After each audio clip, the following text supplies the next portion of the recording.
Okay, perfect. So we're all set. So hi, everybody. Welcome to our Workshop Wednesdays as part of PAC's weekly calendar of events. We'd like to welcome you to our events and programs, and we hope you and your family are doing well and staying healthy. Thank you for joining our session today for our ADC Civic Engagement webinar. And stick around to the end where we will be having a short presentation about the census, and you can have a chance to enter for an Amazon gift card raffle. So stay tuned till the end. Today we're going to go into talking with ADC about how to be involved in civic engagement with your community. And I'm really excited to have you guys. So thank you so much. And the floor is yours. Oh, well, Thank you. thank you, Tala. I guess I'll start it real quick. For those who don't know me, my name is Samer Khalef. I'm by trade a lawyer, but I also serve as the national president for the American Arab Anti-Discrimination Committee. I'm also originally from New Jersey. So, but currently I'm talking to you from Washington, D.C. Things a little safer here. And I wish all you guys safety up there. Just as a background, the ADC was founded in 1980 by U.S. Senator James Abu Rizk. Senator Abu Rizk was the first U.S. Senator of Arab descent. And we were founded in 1980. We are the largest and oldest national grassroots civil rights organization for Arabs and Arab Americans. And what we're going to do here is I'm going to talk to you sort of about how to get involved in campaigns and elections and why they're important. And then I'm going to hand it off to my colleague, Janan, who will talk to you about what to do after they're elected, sort of how to keep in touch with them and how to make sure that your voices are heard. But first, the most important thing is to talk about is how to get people who think like you and have the same values as you, how to get them elected. And what I talk about essentially is working on campaigns, not just on a federal level. It's important that we elect a president and a senator and a congressman, but it's just as important to work on local campaigns. Because what people don't understand is that it's the local elected officials that have the biggest impact on your day-to-day life. So your congressman has a sort of big picture impact, but it's your Board of Ed member who decides what's being taught in the schools and taught to your children. It's your city councilman and your mayors who are decided, what's going on in your local town or your local vicinity, your freeholders and what is going on in your county. So they'll have a bigger impact on your day-to-day life. And quite honestly, with the local elections, a little goes a long way. Remember, when you're dealing with a Congress and a governor or even a federal senator, there's a lot more people involved. A lot more things are involved. So it's harder to sort of get known or get recognized when the election is that big. To get involved with an election, there are three basic ways you can get involved with an election. One, and the most important way, is voting. It's the basic, logical way of how we elect our people. It is important that you register to vote and that you actually vote, because people do the registration, but they don't do the second part and actually go and vote. So with that, I want to talk about certain deadlines in New Jersey that are very important, because you miss the deadlines, you're not voting. In New Jersey, you have the primary election, which as of now is set for June 2nd. The deadline to register to vote for that is May 12th. Now, in New Jersey, you have the ability to ask for an absentee ballot or a mail-in ballot. And in New Jersey, you don't have to give them a reason. You just ask for it and they have to give it to you. So in this new reality of COVID, it's important that you consider applying for an absentee ballot and a mail-in ballot. The deadline to ask for a ballot by mail is May 26th for the primaries, and to ask for it in person on June 1st. Those ballots must be returned and postmarked no later than June 2nd. The general election is May 30th.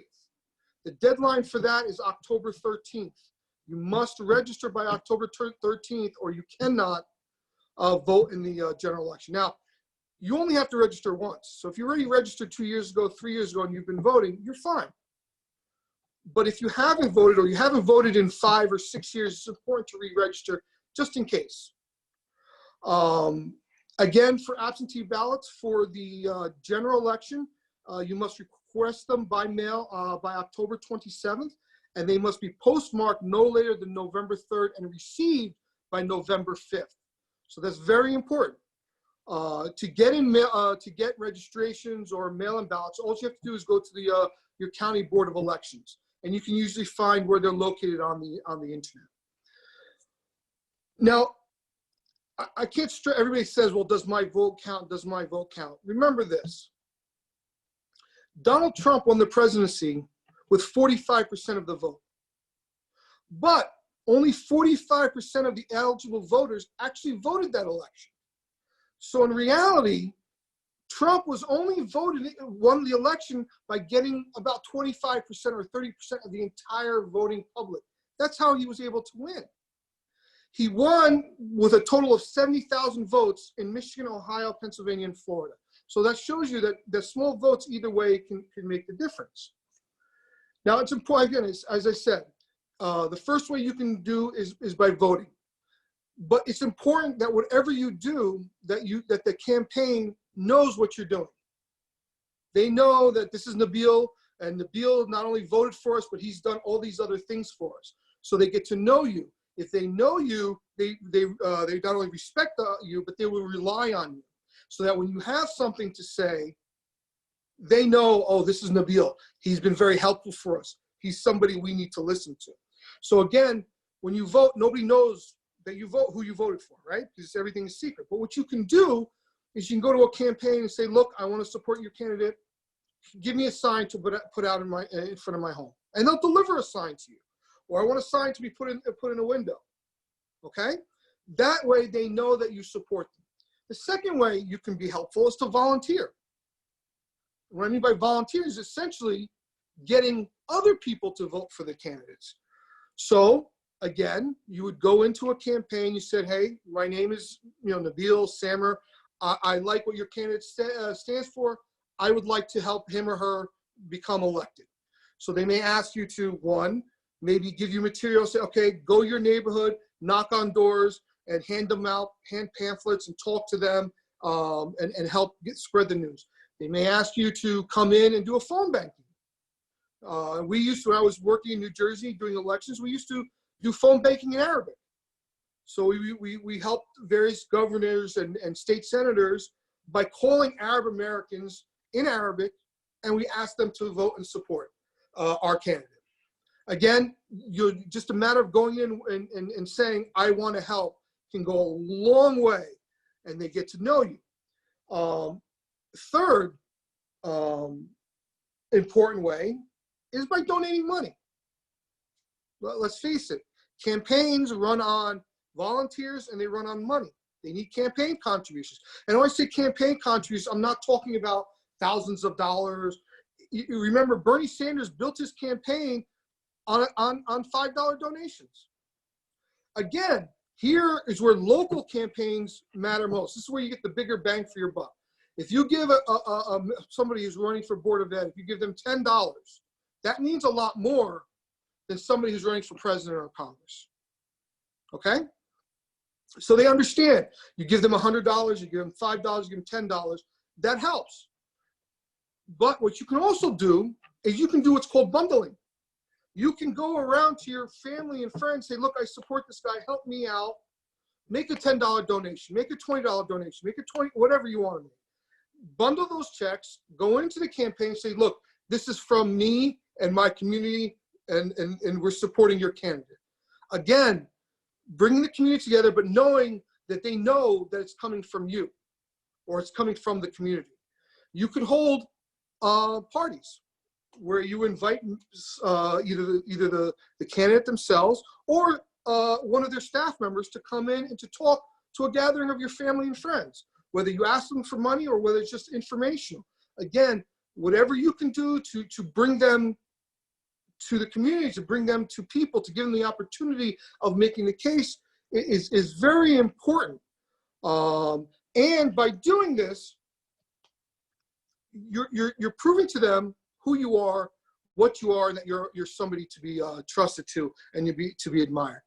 And the thing is, what's also important here is not necessarily that you're establishing a rapport or a relationship with the candidate, because that's important.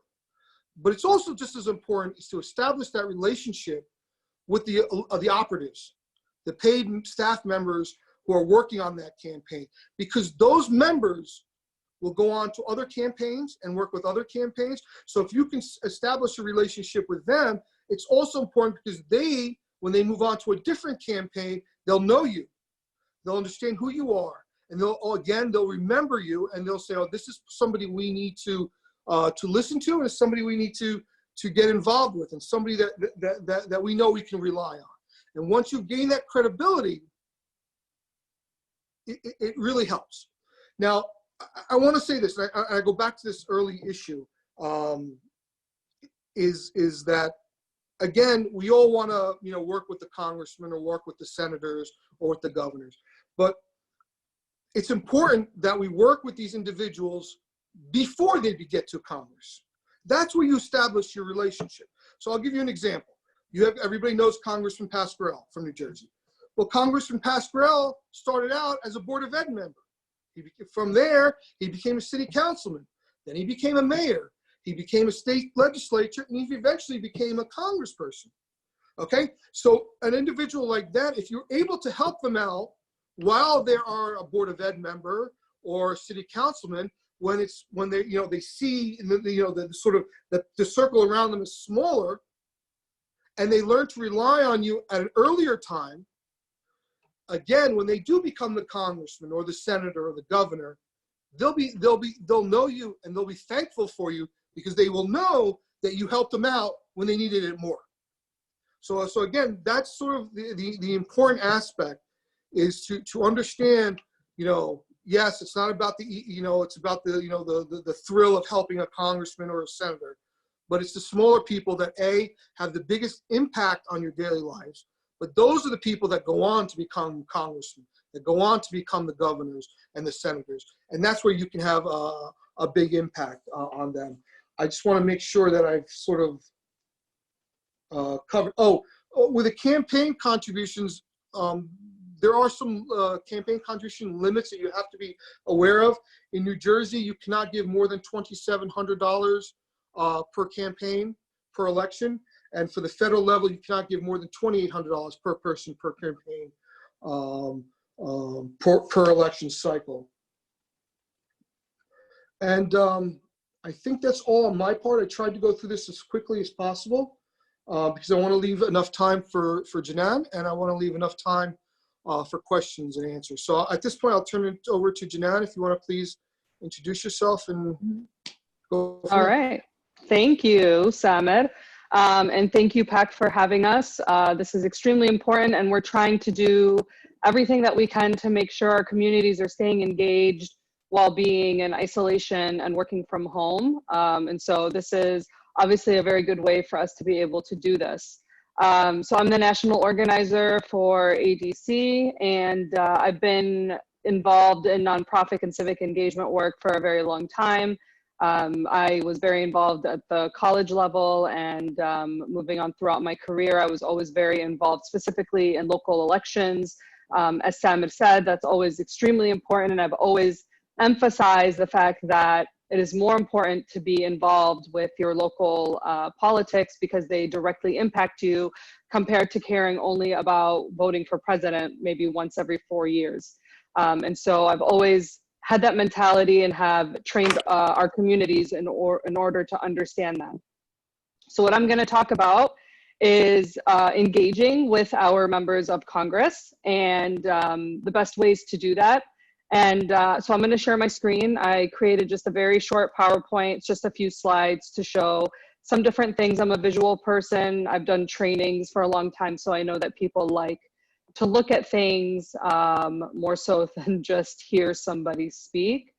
So let me go ahead and share my screen. And then that I'll just need you to let me know if it's available for everyone to see. Okay. So do you see that? Yep, looks good. Okay, great. All right. So, so obviously reaching out to your members of Congress is extremely important for a number of reasons. One, hopefully you voted for them, so you know exactly what it is that they stand for and the types of issues that they work on. and whether or not it impacts your community. And so once they're elected, it is your civic duty to be able to reach out to them and to give them feedback on things that have been happening on the Hill. For instance, right now, obviously, we're going through a crisis, and there were multiple versions of the CARES Act and the stimulus checks that were going to be going out to all of the impacted people. And so knowing how your representative is voting on this, whether or not they're supporting billions of dollars for large corporations over giving support for small businesses and nonprofit organizations in your community is a big deal. And so knowing how they're voting should be important to you, because that person is directly representing you and they're making decisions on your behalf and the behalf of your community. And so what you want to do is you want to be able to hold them accountable or to celebrate their decisions depending on what they're doing.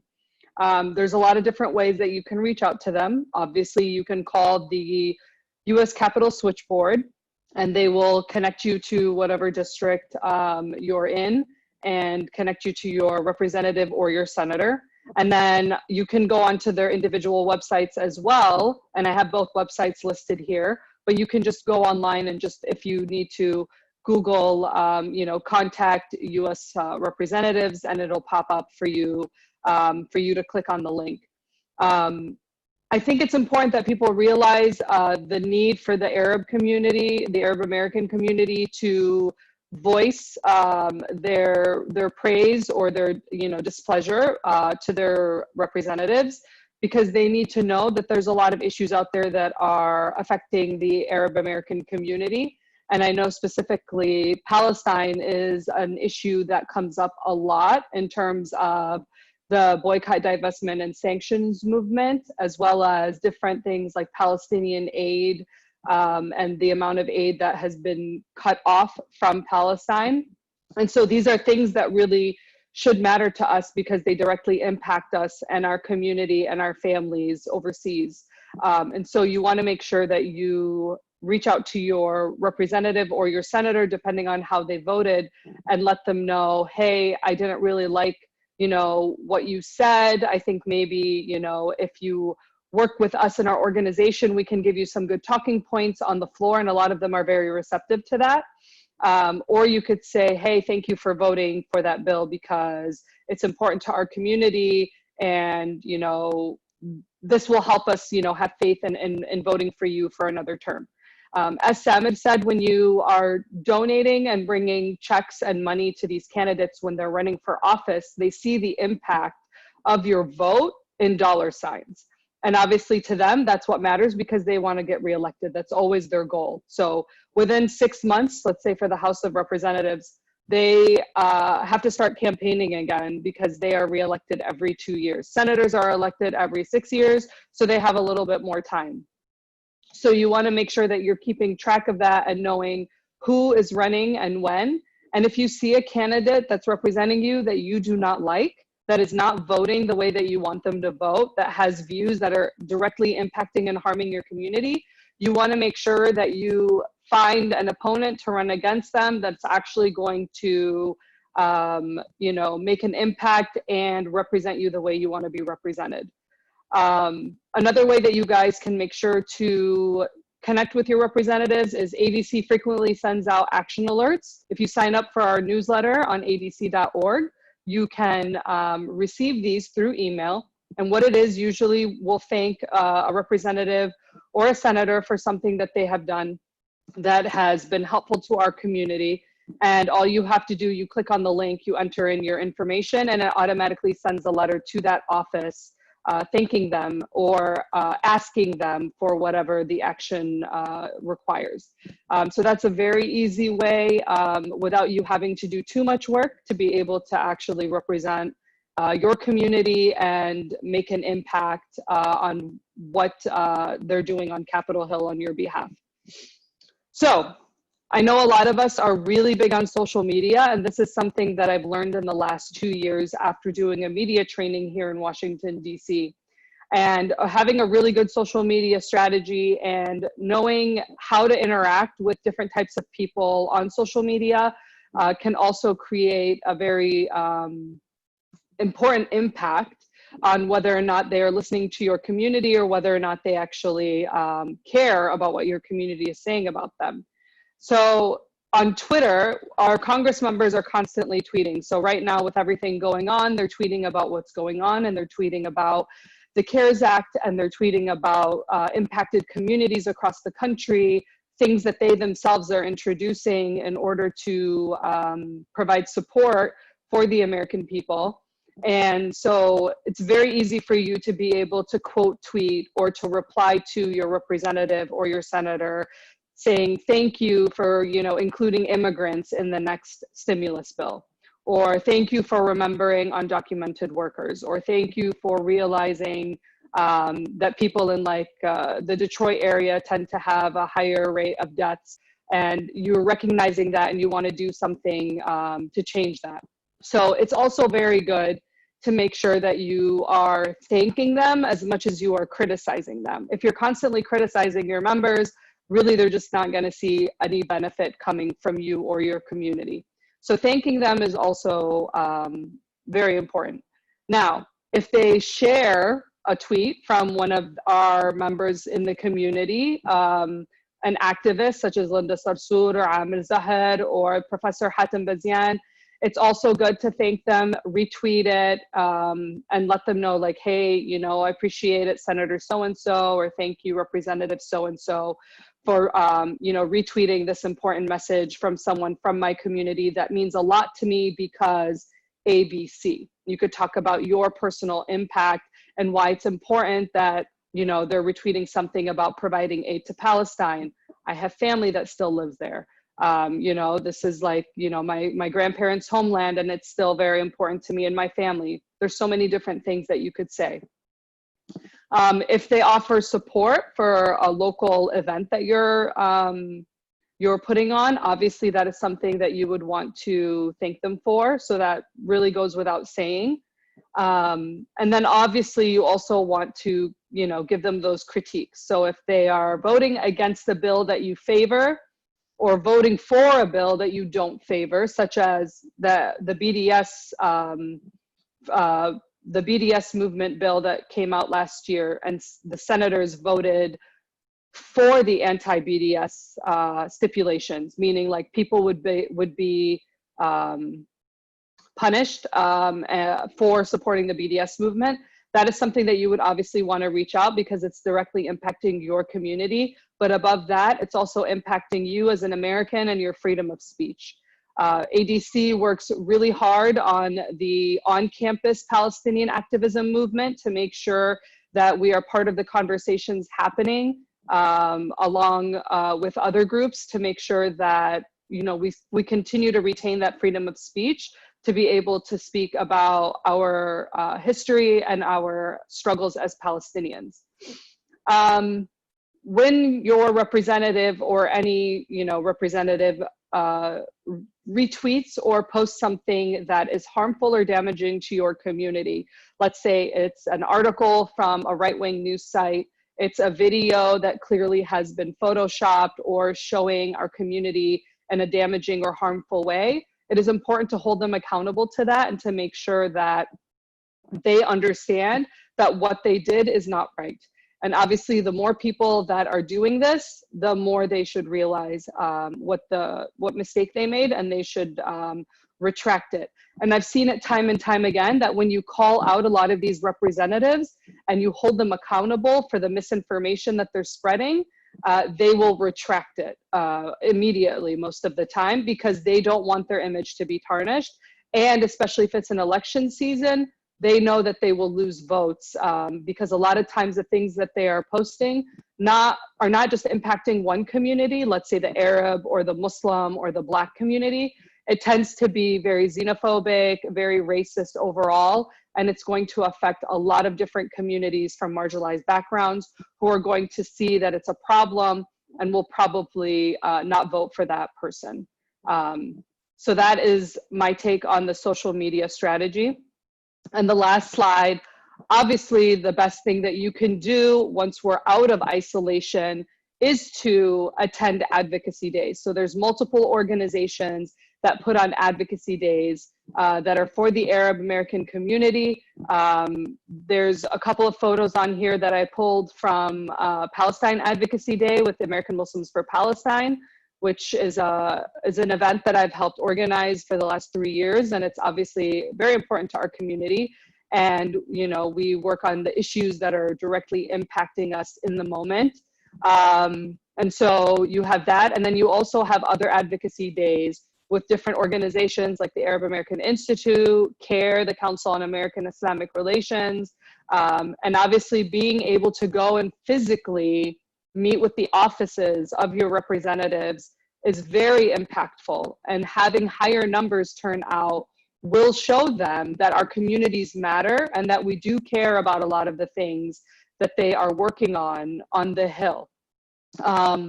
And I want to make sure that people understand that the relationship that you have with the staff of the offices is just as, if not more important than the relationship with the member themselves.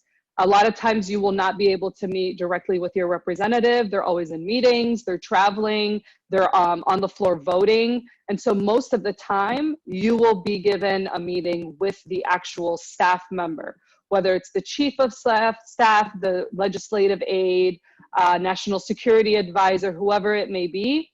We should be happy with those because those are also just as important because people need to be able to relay the information to the member themselves. So if they're not available, it's definitely okay. You're able to still get your point across and get people to pass along your information.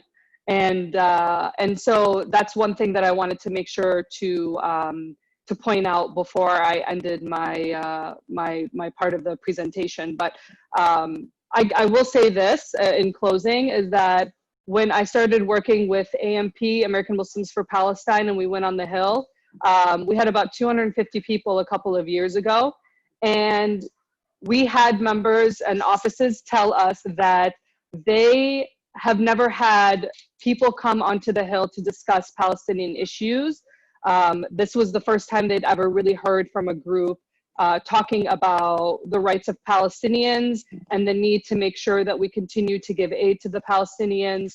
And I think that's very impactful and very powerful because there's always other types of groups on Capitol Hill that are advocating for their cause. So we have just as right as anyone else, if not more so, to go on the Hill and to meet with and to discuss these issues with our elected officials. So I'll leave it there. If I can just add just a couple things that I think are just as important. While it's very important for you to go to DC, to go to the Capitol Hill, also understand that all members have offices in their district, and also they will take meetings in the district. So when I was in New Jersey, sometimes we would go to the local New Jersey office of Congressman Pasquarello or whatever congressman you want to go to, and you can actually hold the meeting in New Jersey. So you don't have to make a special trip to DC to do this.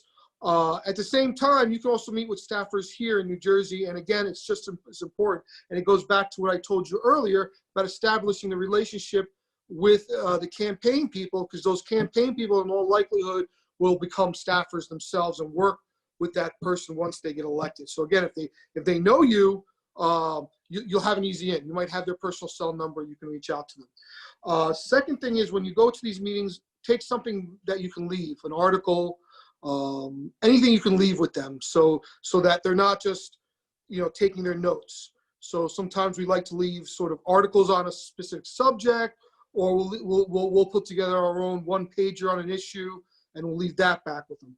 The third thing and the last thing I want to leave with is this issue of tone. When you do contact your member of Congress or their staffer, understand your tone. I know as Arabs, when we debate, we kind of debate very, loud, because we think, I guess, the loudest person is going to win the debate, or we kind of tend to get into people's faces. That doesn't go over well with these people. So again, when you are criticizing them, understand your tone, do so in a respectful manner and say, listen, I'm your constituent. I voted for you, or whatever you want to say, and this is what you did, and I think you're wrong, and here's why I think you're wrong. Or give a personal example. This is what happened to me in Palestine. You know, my family was kicked out of Palestine. Or this is what's happening to my cousin who's now living in Jerusalem, or whatever. So you got to leave those personal touches and understand that you're having a conversation, not an argument or a debate. So I kind of, with that, I guess if you'd like, Tala, we can open it up, or however you want to go forward with. I guess we can start by opening up the floor for questions. So if you guys have any specific questions, feel free to send them in the chat box, or speak up. It's fine.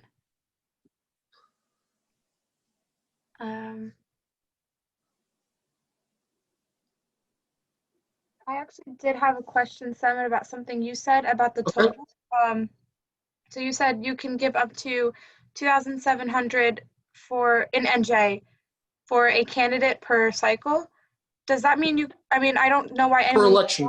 Per election, yeah. I don't know why anyone would want to do this, but would it be possible to give to more than one candidate? Yes. Yeah, okay. Oh, yeah. No, that's per candidate, per election. Per candidate, okay. Per election. So if you have the means, please go ahead and do it. All right. I mean, I'm just curious. Yes. You can give to each Congress candidate $2,700. To a federal candidate $2,800. But Right. you can give $2,700 to one state senator, $2,700 to another state senator, Okay. and it's per person. So if it's a husband and wife, each one of them can give $2,700. Okay, very good. Thank Just you. because you get married doesn't mean you lose your constitutional rights. So there you go. Cool, good to know. Anyone else have any questions? Okay, so I want to thank you guys again for No, wait, one second, out. sorry. Yeah, Barry? I was typing it, but so what would be the approach?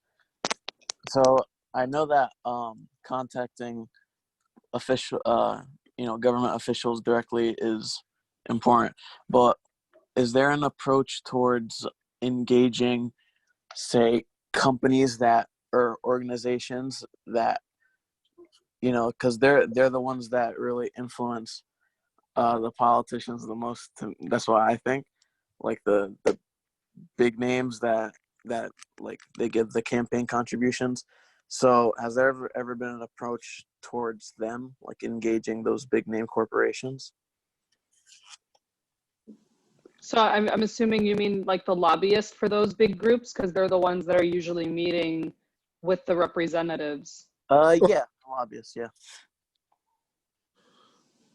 Well, I mean, the lobbyists are going to be paid by either organizations, or they're going to be paid by corporations. So let's give an example: the NRA. The NRA is one of the strongest lobbying organizations there are. And quite honestly, who is the NRA? Well, the NRA is a membership organization, but the NRA is basically run by the gun manufacturers. So the NRA, they're dictated to by the gun manufacturers. So you can go directly to corporations and say, hey, look, I don't like your stance that you're taking on this issue, and I'm a consumer. I think you need to change. Now, how's that going to be taken by $1 billion conglomerate? I don't know. The question is, do you maybe put together a boycott? And I know some boycotts have been successful with certain campaigns where, hey, listen, these X amount of people are not going to buy your product because of a position you've taken on this. We see that happening a lot more with sort of these commentators that have said, some really nasty stuff, where boycotts have happened, and because of the boycotts, they've been taken off the air. I mean, I haven't heard of a successful campaign regarding going after a corporation for their sort of campaign contributions. Janan, I don't know if you. So I wouldn't say like the large I wouldn't say necessarily large corporations in essence, but when I worked at CARE, there was a report that was published that you can find online on their website called Hijacked by Hate. But they researched and found all the different philanthropies and the large foundations that actually take donations from individuals and then anonymously give those checks to organizations. So like, what's that one that's for investments? I can't even remember. Fidelity. So for instance, like if I have stocks in Fidelity, I can take money out and then I can have them donate it to any nonprofit that I choose, but they donate it anonymously. It's just a check that they receive and my name is not on it. So you had all of this money, almost like hundreds of millions of dollars that was being funneled through these types of foundations that was going to all these right-wing, xenophobic, like, you know, anti-Black organizations. And they were making so much money off of these donations. And so once the report was published by CARE, a lot of these foundations didn't realize where the money was going. They didn't realize a lot of these groups were hate groups, and they actually stopped accepting donations going to those groups.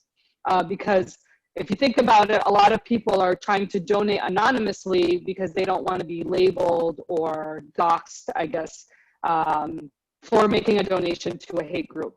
But once that funnel was cut off from them, they don't have a choice now. If they want to make a donation, they have to make it directly.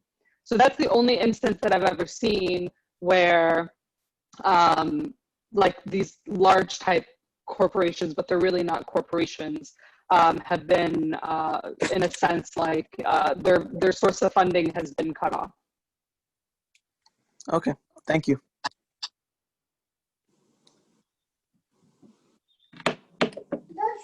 I have a question. So thank you guys so much for your presentation. It was very, very educational, and it's definitely needed. And I only wish that more people could benefit from this.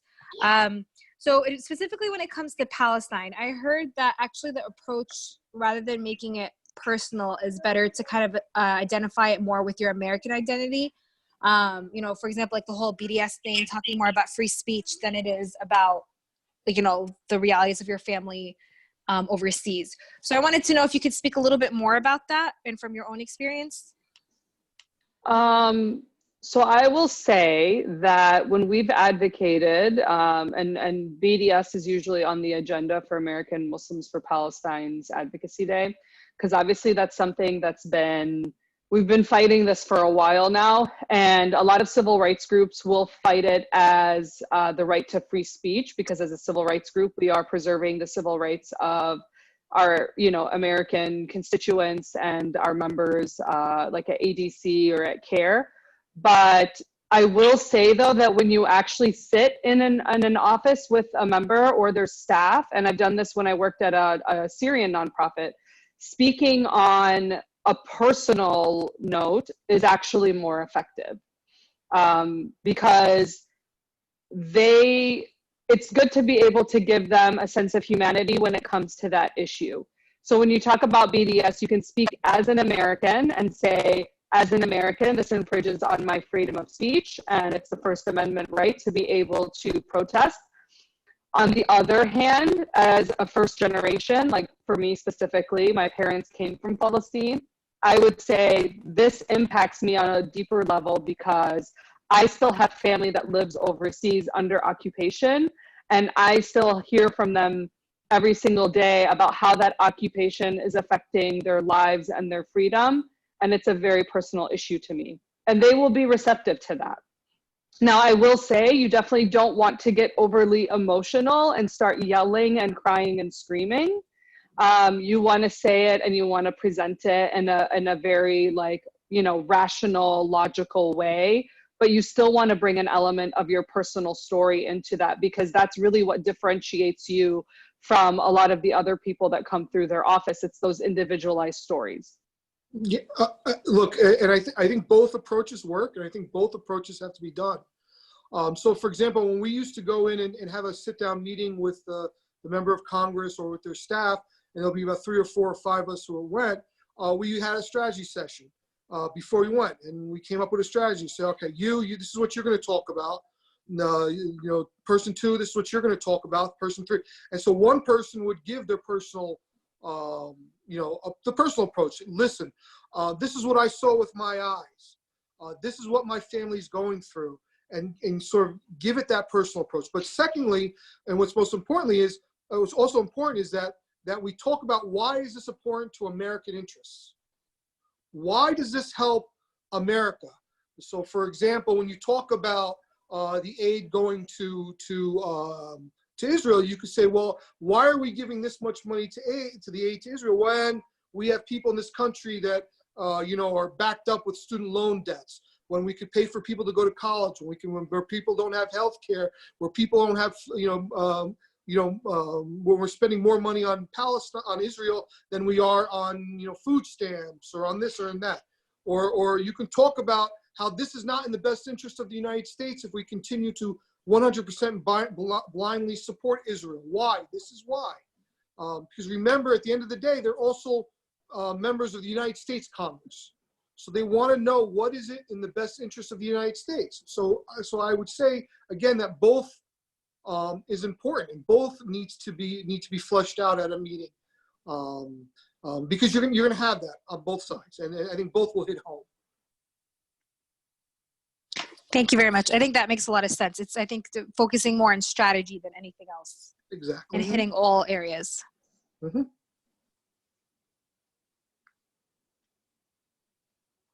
Any other questions from anybody? Okay.